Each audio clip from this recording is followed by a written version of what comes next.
Do you want to enjoy a little old passenger meets new passenger? Or just enjoy the scenery? Or perhaps some industrial switching action? Well, this video may be for you. This is Burr Stewart, and welcome to part 69 of my continuing model railroad operations series of videos.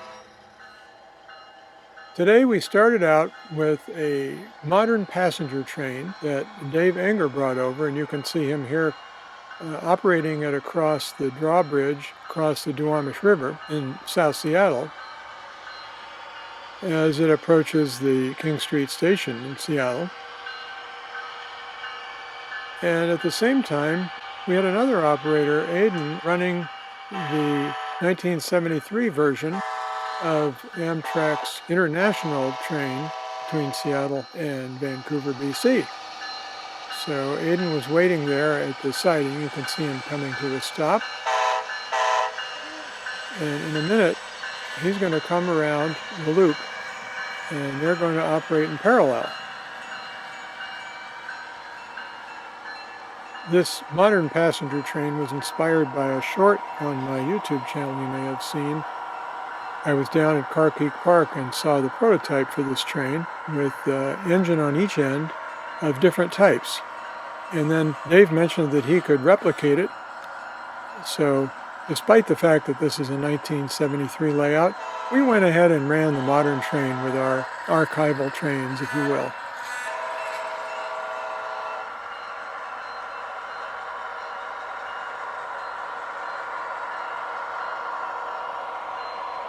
Our modern train is passing Royal Brome, which is a major arterial in the South Seattle area, just near where the Kingdome used to be. Now we're coming into Stacy Street Yard.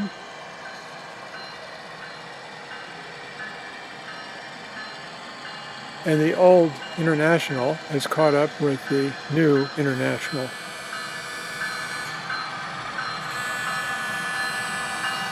Both of these trains run from Seattle to Vancouver. It's just the one on the right in the photograph is the modern version, and the one on the left is the 1973 version.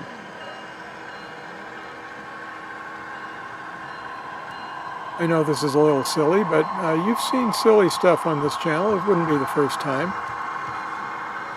At least the observation car isn't painted green. One of our viewers pointed out that there was no observation car painted in neon green, despite the fact that Walthers made a model of it. Anyway, I thought you'd enjoy this. I know I did.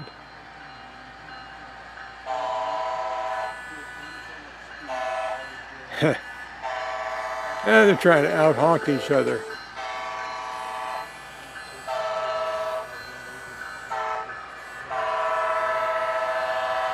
This is downtown Seattle, double-track main about to become a single-track main through the Interbay yard. So you can see the old train is stopping and the new train is proceeding.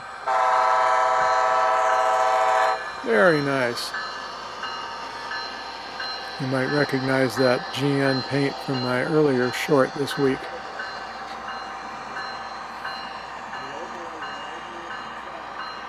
The yard's a little bit congested, but it's not too bad. It could be worse.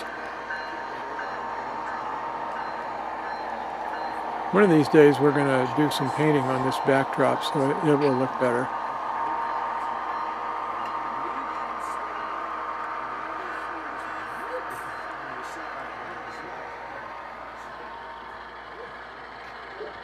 Well, now that the modern train has moved on, we can bring the, what did I call it? Archival train in.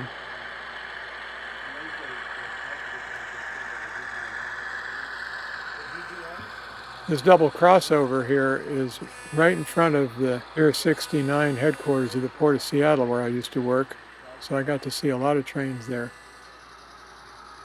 Well, that's it for the passenger action, but meanwhile, of course, Scott was switching Interbay with this nicely painted GN switcher. And he was going to come in and run through the yard, so I thought that would make a nice photograph. And so we let him flip that switch, which he had a little trouble with. 3 toots means we're in reverse. Very good. And of course we've got a grade crossing to deal with.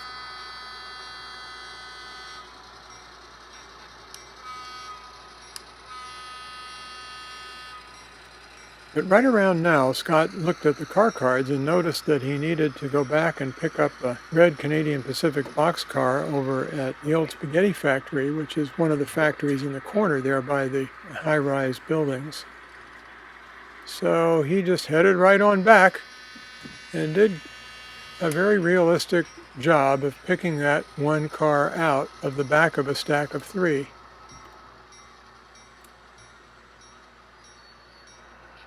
This is the waybill for it, going to Vancouver from the old spaghetti factory.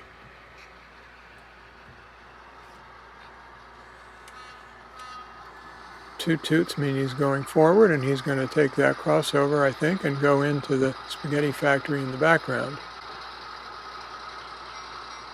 Now when you're rail fanning, you can't always be right where the action is, so I thought I would just keep the camera here and let you watch it from a distance the way you would if you were actually rail fanning. And maybe it'll be cool, maybe it won't. We'll find out. The resolution isn't as good, but it's still fun. Much fun with trains, right? That's what this channel is about. He's got to get his uncoupling pick and hook up to those 3 cars, pull out the red boxcar, shove it over onto the main, put the other 2 back, and then pick the red boxcar up.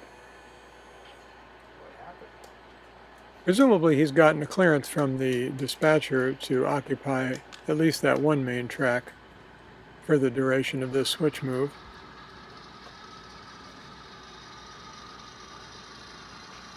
There, you see he's pulling all 3 cars out, even though the only one he needs is that red one at the back. Somehow it's often like that, right? Well, meanwhile, I noticed that the northbound International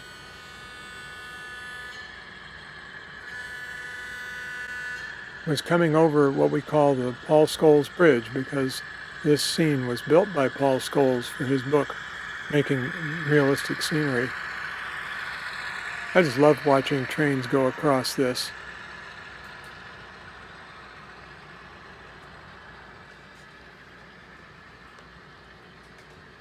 I don't know why those horses fell down. I guess we should fix that. Those are wild horses. Fortunately, they didn't get hit by a train. Or maybe they did, that's why they fell down. There's an older couple that's watching this action too in the edge of the layout. Very nice. Well, back to the switching.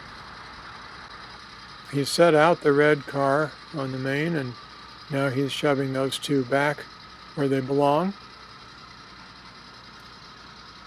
Hopefully no warehouse employees were injured in the switch move.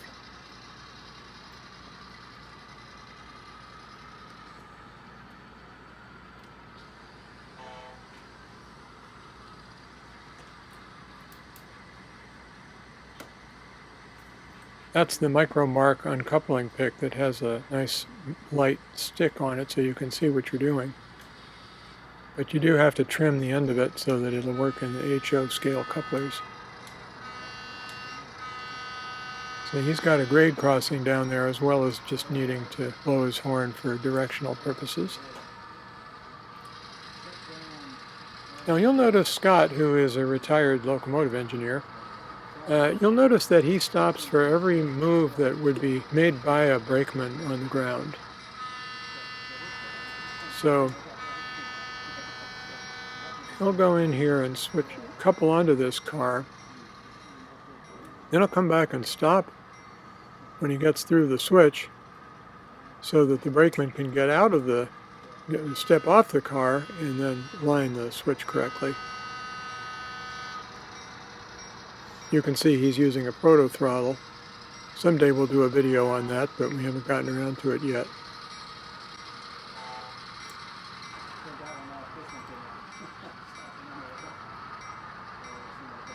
I held the camera so you could watch him a little bit. See, now he's going to stop and line that switch. Didn't come to a full stop, and I thought he would. Here, now he's going to. There. The brakeman's running up to get that switch and then getting back on the locomotive.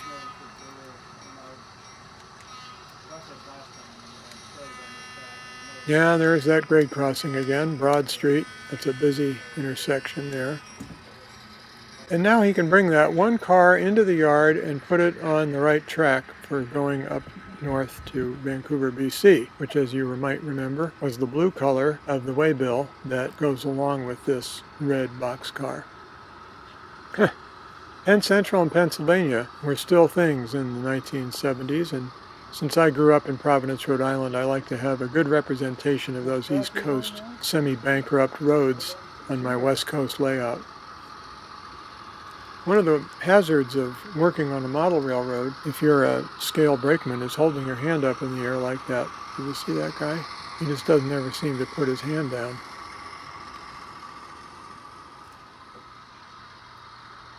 Well, now we're on the other end of the yard with our red car, and I think Scott's just going to drop it on this track and call it a day. That's my guess. But you know, I often guess wrong in these videos, so let's see what happens.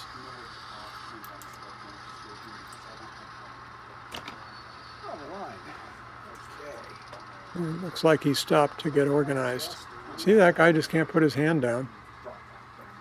We can admire the cabooses in the caboose track and the overall view of the yard. Now, a few minutes later, he pulled a whole nother track out and was trying to figure out what to do with it. I don't remember if he succeeded or not, but it was a nice snaking action through that curve anyway.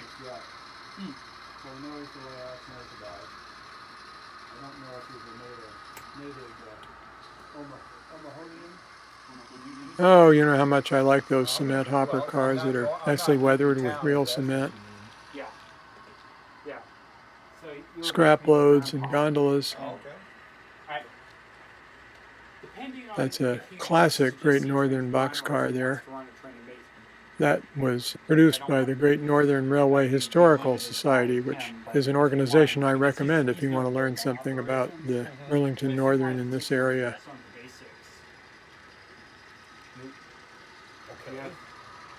You have my permission to flood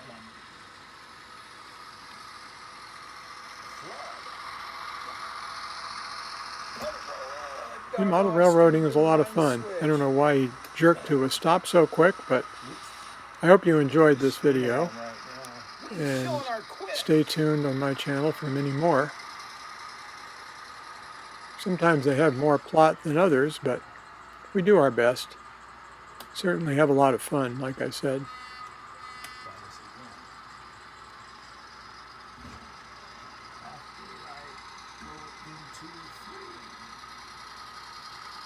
Those blue engines are in the engine house, and the track next to them is the main line.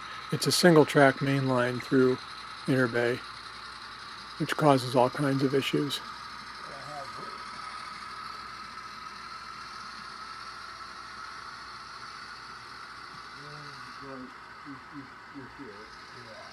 Little hand signals from Aiden there. Very good.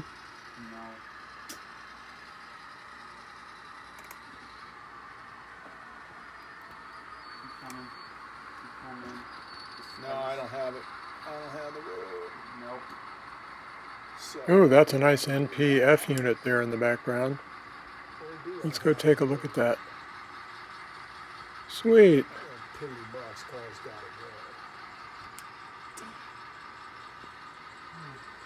We can check out those big sky blue diesels one more time too, just for fun.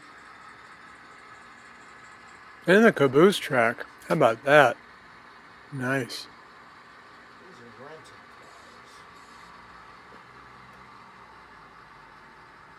Even has their own car cards. And there's that proto throttle that Scott's been using. And the car card boxes for the engine terminal.